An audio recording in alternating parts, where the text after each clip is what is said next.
Folks, welcome. Welcome, everybody, to the LeeGOP Candidate Forum. What a crowd. What a place. Tremendous turnout. We've got so many great candidates here today. And let me tell you, folks, a huge thank you to the incredible volunteers and moderators who put this whole thing together. They did a fantastic job, believe me. Nobody puts on a better forum than these people. And how about David Gant and Susie Allen? Wow, I'm hearing absolutely fantastic things about these two. Great, great people. Real sharpshooters, the best. Winners, folks. They're going to do tremendous things. They're like the complete opposite of Sleepy Joe and Kamala. Total opposite. And folks, you got to join the LeeGOP. Go to LeeGOP.org right now. Sign up, check out the events and meetings. Tremendous stuff. Don't wait. Join today. You'll be glad you did. And now, folks, on to the forum. Candidates, get ready. It's your time to shine. Let's make this the best one yet. Tremendous!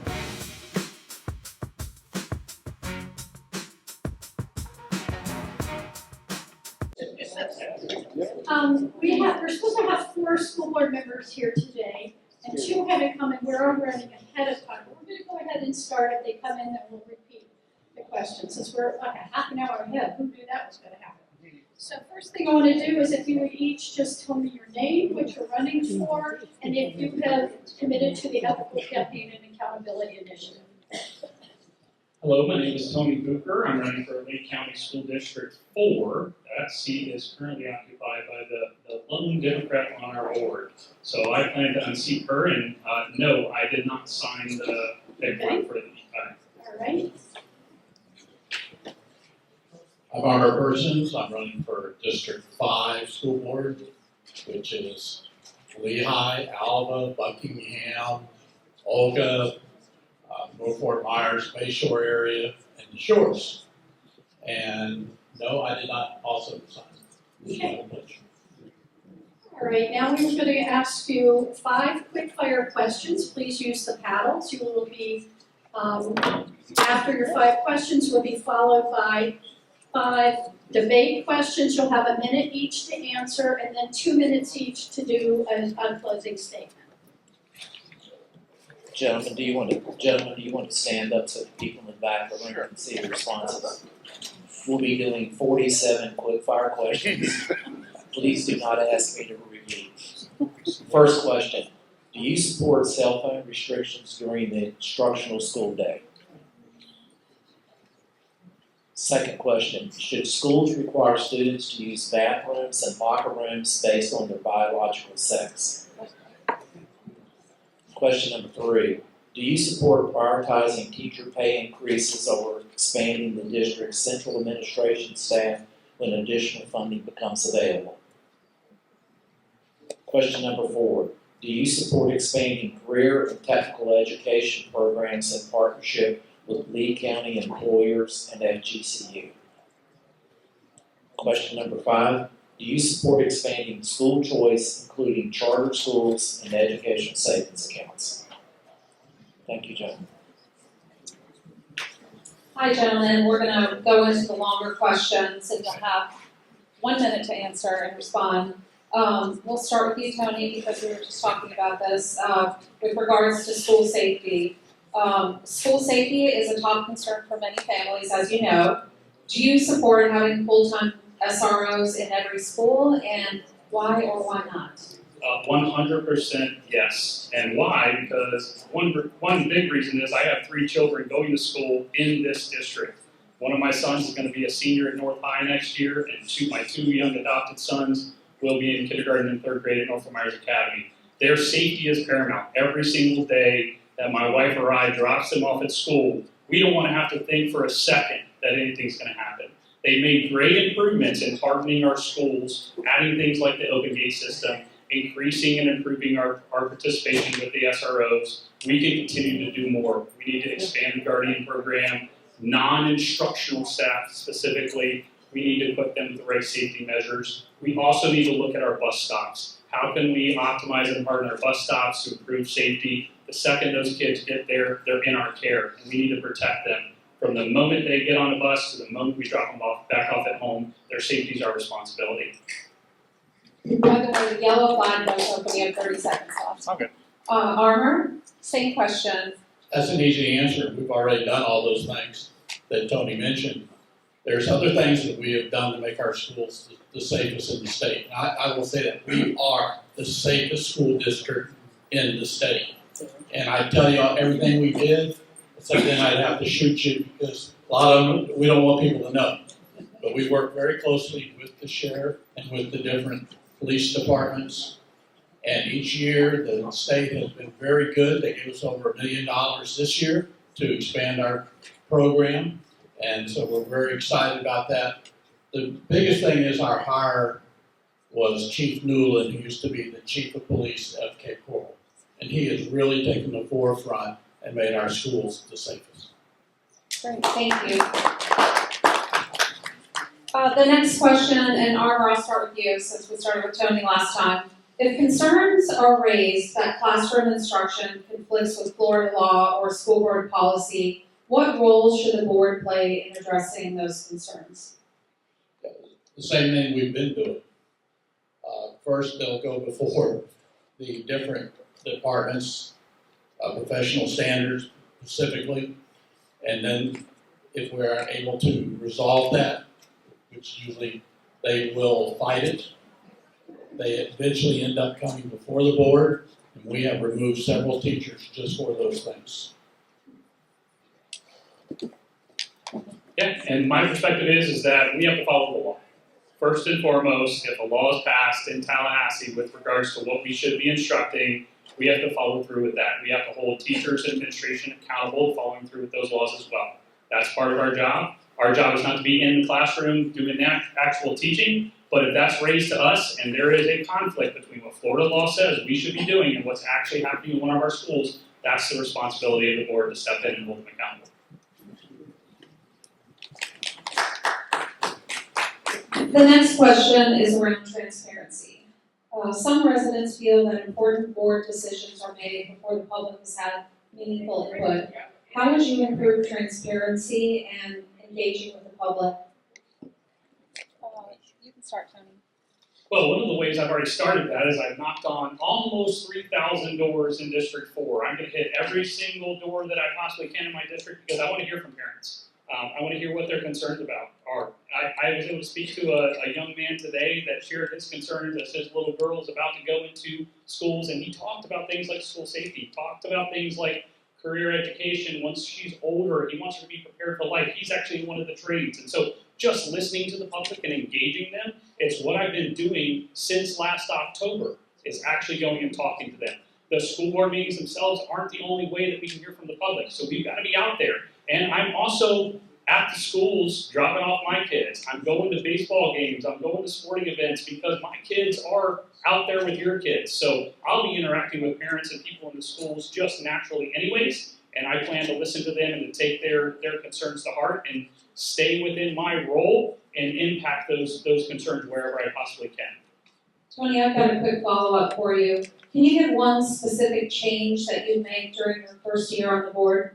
Well, one of the specific things that I want to do is look at our career and technical education program and figure out how can we do a better job of communicating those great opportunities out to our public. I come from a business background, and one of the things that you have to do as a business leader is understand how are you differentiated against your competition. One of the ways our public schools are differentiated against any private or charter school out there is these great opportunities in our high schools for the trades, for the academic excellence. We've got to market that to the public, though. We've got to make parents aware of it so that when they're trying to decide should Johnny go to North High or should Susie go to Island Coast, they're making a strategic decision that's best for their kid based on their skills, talents, and aspirations.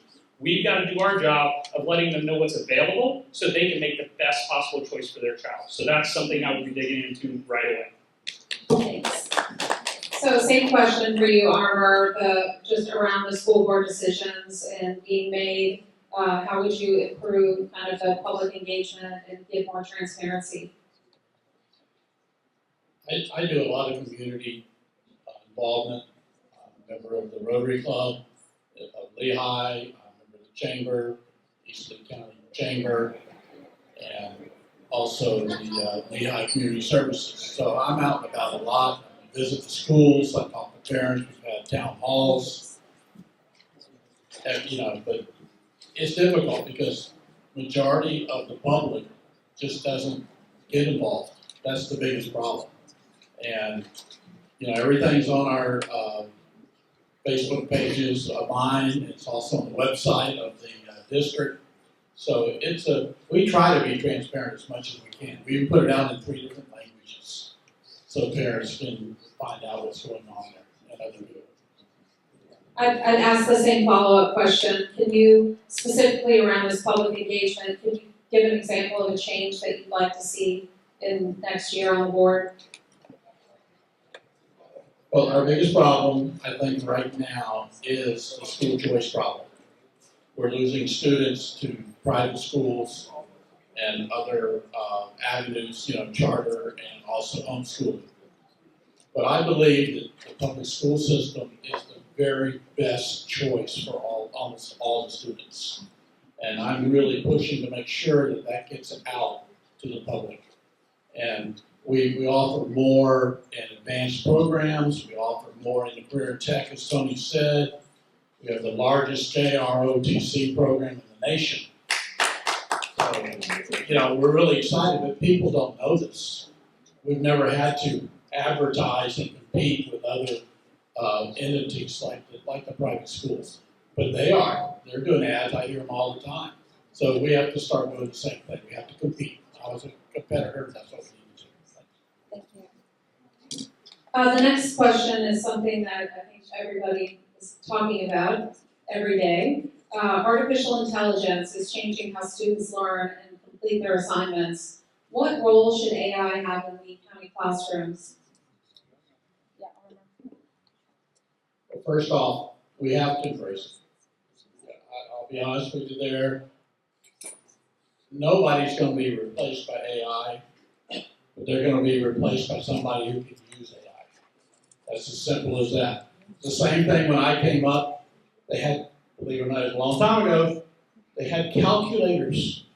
Oh, that was going to be the end of the world. No one's going to be able to add, And then the computers came out. Well, you can't use computers because, but what happened is people that embraced it.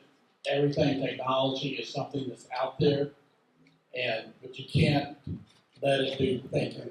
So you have to be taught how to use it, and there's got to be guardrails on it, and that's what we're working on now. We have different policies coming before us.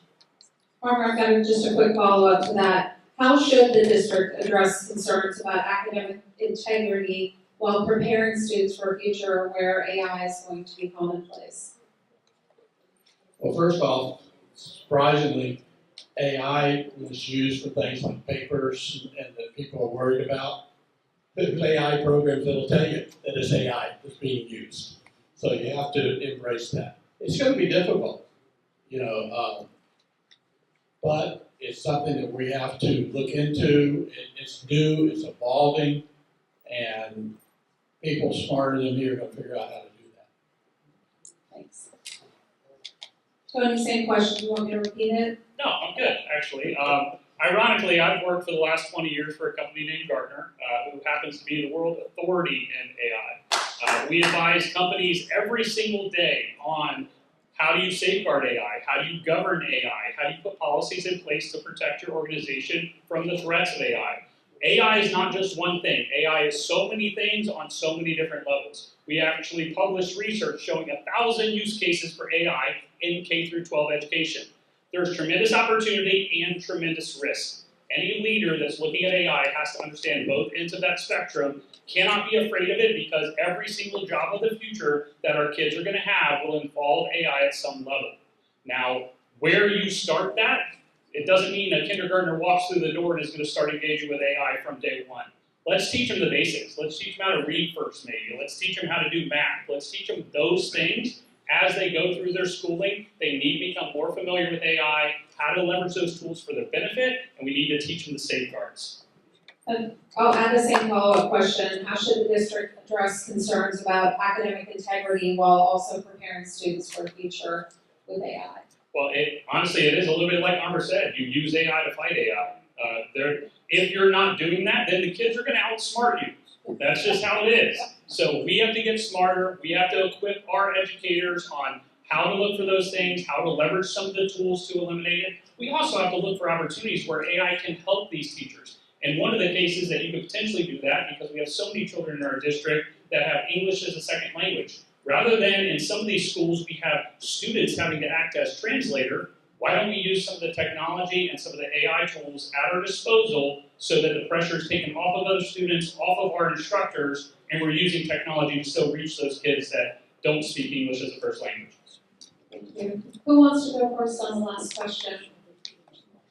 Tony, okay. This is around student achievement. What's the single biggest challenge, do you think, facing Lee County students today? And what would you do about it as a school board member? Well, one of the things that I think we've made progress in some areas, but there are other areas that we are still way behind. One of those is reading. So reading at roughly a 50% level is just not acceptable to me.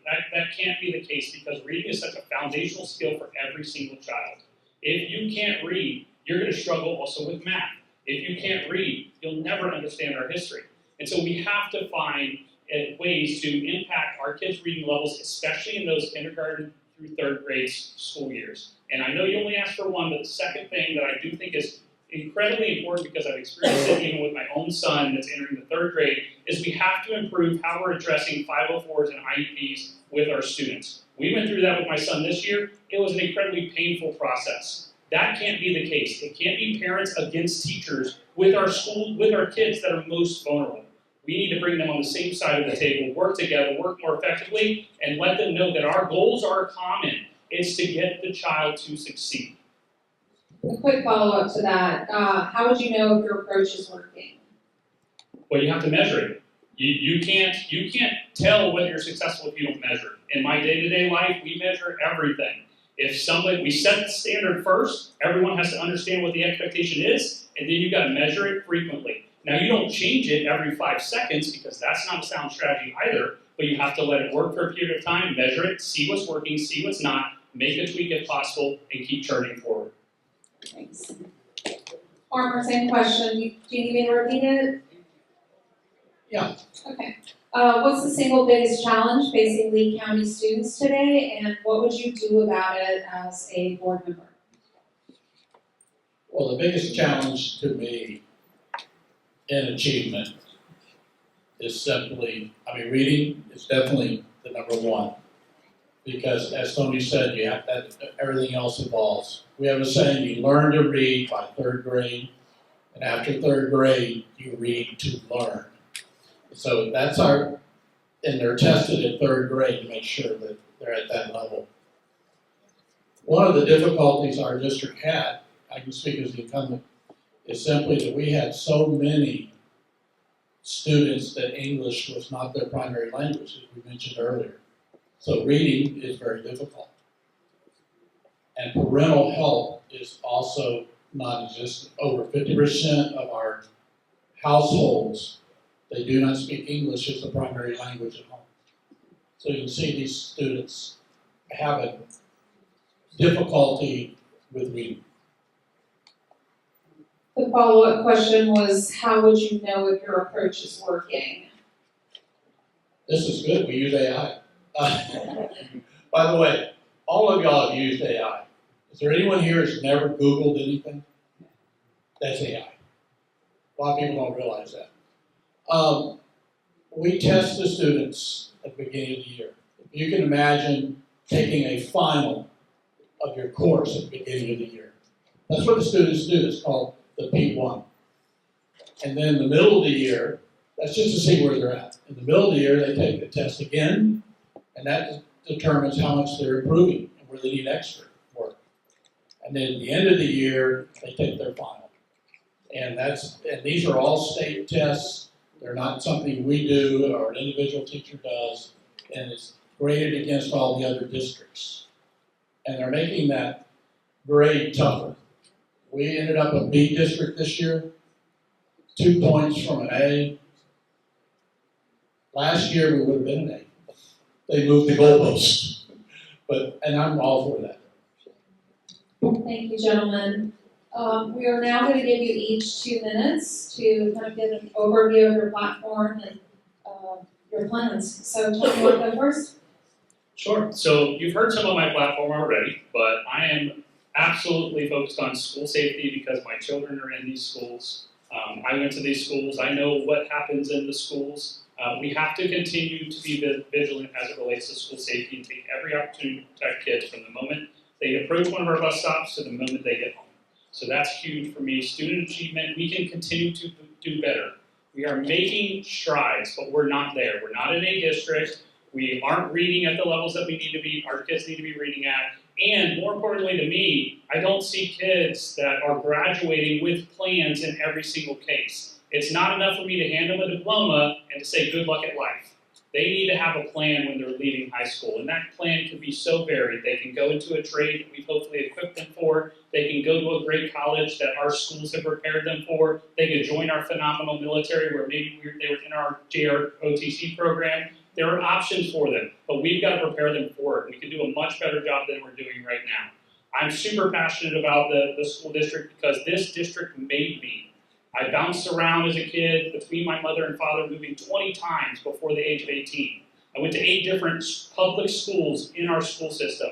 I had teachers that invested in me, that inspired me. That led me to go to a great college at Wake Forest University, which enabled me to get a great job. That's allowed me to provide opportunity for my kids. Not only my kids, but now we've adopted other children into our homes so that they can experience the same sort of love, stability, and opportunity that we want to give to other kids in the community. That's why I'm involved in this race. There's no one in this race that has the combined business expertise that I can bring to that school board budget, the kind of strategic perspective that I can look at across the district, and the vested stake of having children in this district that I'm running for. Nobody has that in this race besides me. I'm asking for your support. I'm asking for your votes. Please tell your friends, vote Tony Beougher for District 4.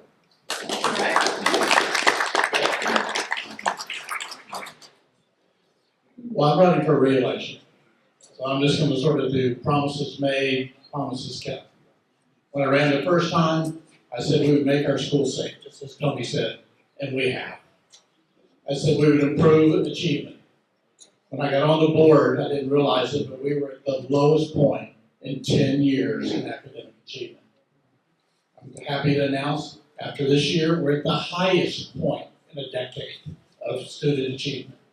We have the most A-rated schools we've ever had in Lee County.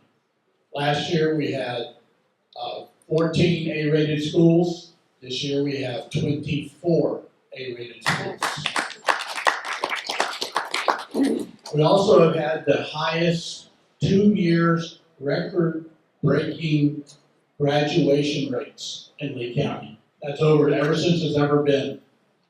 In my district, we had several schools that were 97, 98, and 99% graduation rates. When you read our graduation rate, officially, it may say 90%. That's because we have to add charter schools in there. And they are not as high as our public schools, except for one. I'll give Oasis Charter School a shout out. They're doing a great job. So these are the things that I'm running on.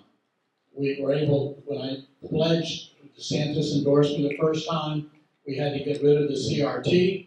We did. We had to get rid of all the pornography in the books in the library. We did. And then I brought forward to the board, they voted for it, the cell phone ban from well before the state mandated it, from the first bell to the last bell. Because when I got on the board, we were having fights videotaped at the school and put on Facebook. And then people say, what are you doing? You know, we don't actually run the schools. The superintendent does. But that helped a lot. So I'm asking for your support for re-election and looking forward to it. Armored Persons, District 5. Thank you both very much. Okay, now we are going to, oh, yeah. I don't think your mic's on. Your mic. Oh, okay, thank you. You both have your 2 minutes, right? Yeah. Okay. All right, so next is going to be the Cape Coral mayoral races. Hey, wow, man. Joey B is back, baby. Back in the you know the thing. Are you lost again?